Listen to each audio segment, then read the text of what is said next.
दर्शक बंधु ओडिशा बीजेपी ପାଇଁ बड़ विपद सृष्टि करने को जाउछंती मैडम अपराजिता। भुवनेश्वर सांसद होइतिले मध्य सारा ओडिशा रे बुली बुली निजर पारालाल संगठन करुछंती मैडम अपराजिता षडंगी। बीजेपी भितरे अनेक दिनरु असंतुष्ट थिबा कोणठेसा होई रहिथिबा तथा विद्रोही कर्मी माननकु बळ जोगाइबारे साहाय्य करुछंती मैडम।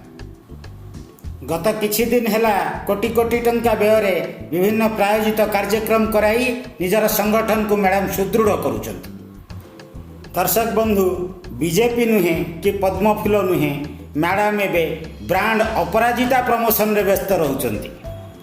विभिन्न जिला गस्त समय रे रोड शो करी निजर पतियारा मध्य जाहिर करुछंती। केंद्र मंत्री धर्मेंद्र प्रधान का समकक्ष हुआ निशारे मैडम एबे दल को दुई फाड़ कर सारी। मैडम का यह सब गतिविधि को लक्ष्य कला पर दर्शक बंधु सारा ओडिशा रे आज गोटे प्रश्न, राज्य नेतृत्व ना केंद्रीय नेता कहा बल बलियान मैडम अपराजिता। बीजेपी रो सांसद होई मध्य एभली अंतर्घाती कार्य करिवार साहस पाइले क्योंकि मैडम को संगठन में खर्च होता शह शह कोटी टंका आसूची क्योंटू। परदा पछरे जे कहीं भी थांतु ना कहीं बीजेपी आगामी दिन में यह निश्चित रूपे एक सतर्क घंटी।